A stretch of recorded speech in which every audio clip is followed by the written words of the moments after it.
Welcome, you're watching donbosco Media Network. This is Monali Savrambai presenting to you the news and events from Meghalaya. The headlines for today are Umtangam Village Church to celebrate centenary. SP Traffic denies corruption allegations, promises investigation.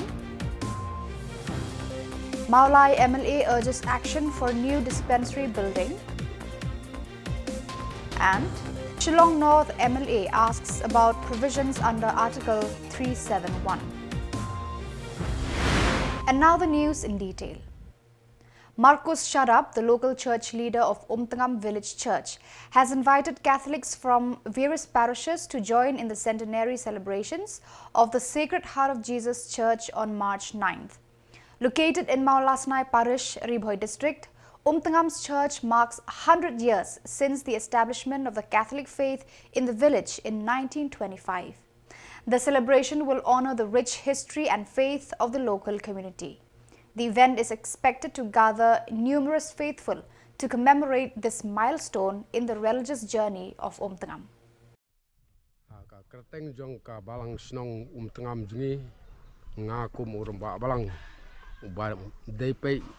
Ya kana ka balang sinong bat ni ai ka teng ru ya kana ka balang sinong aka ka teng jong ka donun khu tam jong jisu bat ni khot ru na ka pareng ka Sacred Heart Church Umtangam tengah karpat sepi ki prabungai baro bapin sombha banewan aka te ka sing ka jingra khe jungi ya ka centenary ka badai ka khandai tarik ubnai mat arhajar arbosan tengah karpat bat ngabanjur ya baro ki pai rungai ke balak banwan ha kate kasngi te sumbhaya wan bangin pensyoshet so singan ya kana ka jingra khe jungi ya ka jingtap chis pa snam jong ka balang jungi hangne hapo jong ka balang snong jungi hangne te nga ai khuble banga kitbok kirwang pi kito ke baklai banwan sya kana ka centenary jungi te sumbhaya wan ha kate tarik ka ba khandai bunai mat arhajar arusan te khuble si bun. Kamakhya Prasad, SP Traffic of East Khasi Hills, has denied allegations of corruption and discrimination by the AKM-TTA leaders regarding the traffic management at Khandailan. The leaders had accused the traffic police of allowing commercial vehicles from Assam to park freely while blocking vehicles from Meghalaya. Prasad refuted these claims, urging those making the allegations to come forward with concrete evidence. He assured that the police department would thoroughly investigate the matter and punish any officers found guilty of wrongdoing. Prasad emphasized that such accusations should not be made without facts, as they could lead to legal consequences. He highlighted the police's efforts to maintain order in the city, ensuring safe and timely travel for the public. The SP clarified that tourist vehicles are allowed to park at Khandailan from 7 and have designated spaces at the Muda parking lot. 9 associations have agreed to park at Muda, avoiding the sidewalks near Vivanta parking and City Hut Dhaba. Good afternoon to all of you. I just want to give the clarifications regarding the news item which was aired through the respective channels, news channels. Regarding concerning the parkings of the tourist taxis. As regards to that, I would like to mention here that yesterday at around 1:30, the presidents of all Khasi Meghalaya Tourist Association, along with their members, they came to my office and they submitted applications that they are subjected to the discriminations by the STPs in terms of the parking. Whereas the Assam vehicles are being spared. So the matter is this is not a fact that the STP is maintaining any kinds of the reservations or discrimination against anyone. The matter was raised regarding parking of tourist vehicles at the stage of the City Hut Tower and the Vivanta hotels. Actually, what happens that in the in the last year only, in the mid of the month, a meeting was organized by the additional deputy commissioners, transport, along with all the tourist taxi driver associations. They are having 9 associations and they work in solo. They are not coming under the one umbrella. So therefore, in order to sort out the issue of parkings, the meeting was organized at Police Reserve, and it was mutually settled by allotting the parking lot at the SBI parking lot. SBI parking lot is opposite to the SBI there, where you can accommodate at least 35 to 40 vehicles at one time. So they mutually agreed that they will start parking the vehicles there, and they will not park the vehicles in and around the Police Bazaar or other areas. We have given also the space to them that in the morning they can park the vehicles, the tourist vehicle they can park in Police Bazaar area till 7 a.m. in the morning, so that they can carry the passengers who are bound for different destinations. And after 7:30, since the traffic starts, we allow these people to leave the places.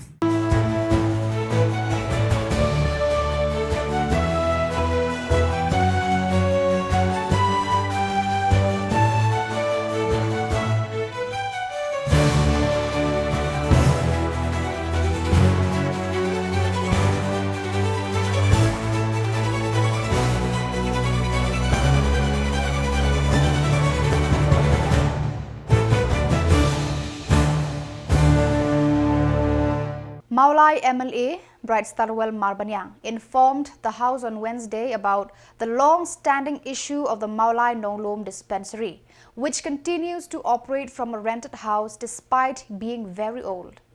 Marbanyang urged the state government to take prompt action to provide the dispensary with its own permanent premises. In response, the Minister of Health and Family Welfare, Dr. Amprin Lingdor, assured that the matter is currently under investigation by the relevant authorities. She stated that the government will take appropriate steps to address the situation as soon as possible. Question 32. Yes, sir, the matter is under consideration. Vice Chairman, your supplementary question, please. Thank you, Mr. Speaker. I would like to thank the Honourable Minister in Charge Health and Family Welfare to her reply to the question with regards to the proposed construction of a state dispensary at Maulai Nonglom. This dispensary, in fact, it is one of the oldest dispensary in the state, but till date, it is being run from a rented house. So I would like to thank the Minister for her reply that this matter is under consideration, but I do hope that this dispensary will see the light of day, where we'll have a permanent dispensary, and I will request the Minister in charge to kindly expedite the process. Thank you. So is there a question, or do I just say okay? Suggestion. A suggestion. So you may reply. Point noted. Yes, sir, in fact, this NEHU state dispensary at Maulai Nonglom is not a new subject. It has been debated before, since 2020, etc., etc. And this one time, after the spot inspection that the Honourable MLA and I conducted, we have taken a lot of decisions. Now the technical proceedings are to start. This land does not belong to the Department of Health. We've already sought the NOC from the concerned Darbar. Then we have now forwarded the same materials. In fact, an estimate was done earlier under the SOR of PWD 2015. On Wednesday, Shillong North MLA Adalbert Nongrum raised a question in the House regarding whether the state government had discussed proposing provisions related to Meghalaya under Article 371 of the Indian Constitution. In response, Chief Minister Conrad K. Sangma informed the House that there have been no discussion on the matter so far. Article 371 provides for special provisions for certain states, and Nongrum's query highlighted the possibility of exploring such provisions for the welfare and development of Meghalaya. The Chief Minister assured that no formal discussions have taken place on this issue as of yet. The matter of proposing special provision for the state of Meghalaya under Article 371.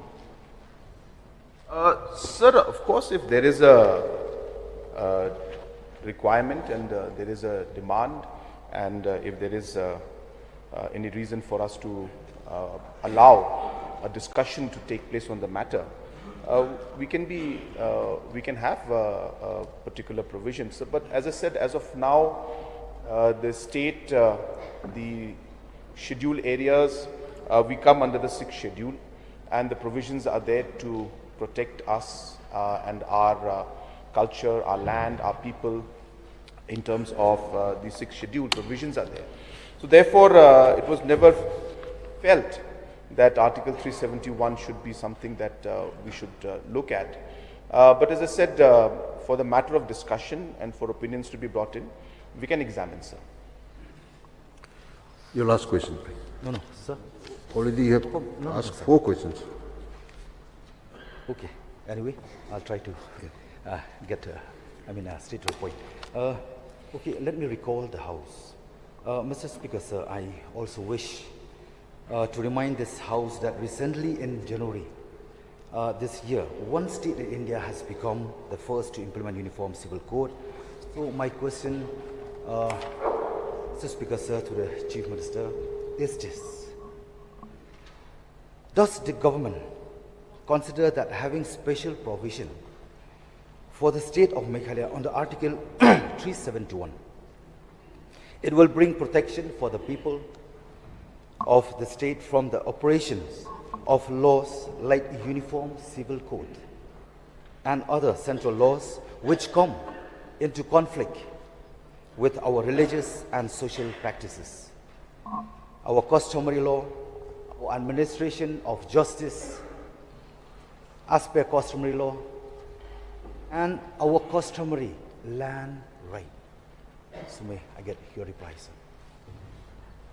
Sir, of course, this goes beyond the purview of the question, but since it is an important subject and of important concern for the people, sir, without going into too much of debate, because this is a very, very large topic to be debated, sir, there are pros and cons of 6th schedule, and there are pros and cons of Article 371.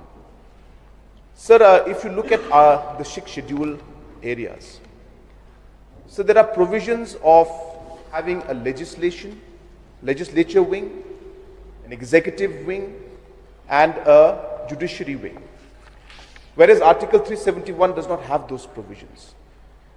So the question is, the current system where the district councils are having their own power to legislate, are having a judiciary, are also having executive, compared to a 371 which will not have, is a matter that one will need to discuss and debate.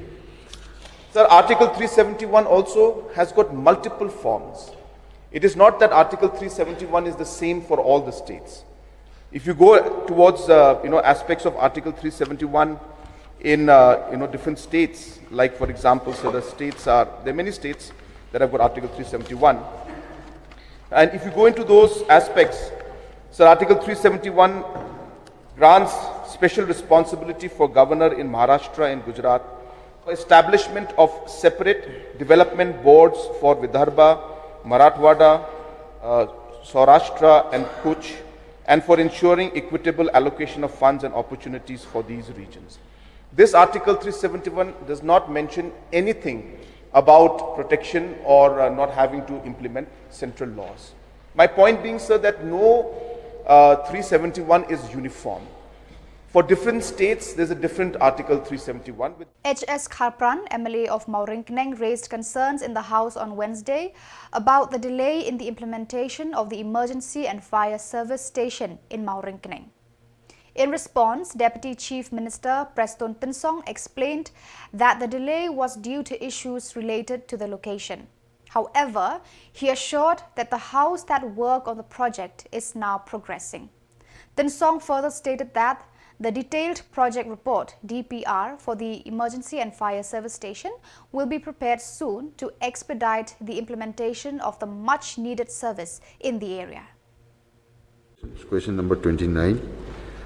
Sri President Tinsong, Deputy Chief Minister in charge, Home, Police, to reply, please. Mr. Speaker, sir, reply to state question number 29. Sir, the matter is under process. Pak Karpran, your Thank you, supplementary Mr. Speaker, sir. May I know from the Honorable Teaching Minister in charge of Home why this project of installation of emergency and fire service station Marukang is getting delayed. It's long overdue, sir. Last session also I raised this matter.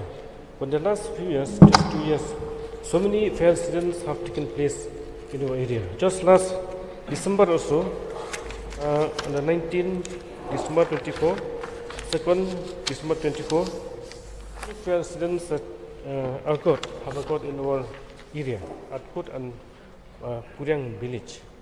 So why this project is getting delayed, sir? Sir, one of the reasons that the proposed fire service station that could not be established was because of the land issue. So I'm happy to inform the honourable member from Maurangkaneng constituency. Recently, government has taken over the land. And the total area is about 22,000 square feet. And we have just taken over, and the DC has already handed over to Home Police. And very soon we are going to prepare DPR for construction of the office building of the fire service station. And once that is completed, sir, the station fire service station will be ultimately operationalized. Sir, Yes, good, sir. when do we expect to start that project, sir? Sir, I have already replied. Now the engineering wing of Home Police will immediately prepare the DPR. So once the DPR is prepared, then we will move for necessary sanction, and thereafter work will take place, sir. Sir, please expedite the process, sir. Thank you. Thanks, sir. Yeah, Dr. Mukusama. Mr. Speaker, sir, this issue of having appropriate emergency and fire service station at different places, may I know from Honorable Deputy CM whether this particular concern is being taken on priority basis based on what we are seeing as of now, you know, the wild forest fire and many other things. We keep on getting this report of, and there's a fund. So may I know from the Honorable Deputy CM? So viewers, that is all for today. This is Mona Lisa signing off. Until we meet again, thank you for watching.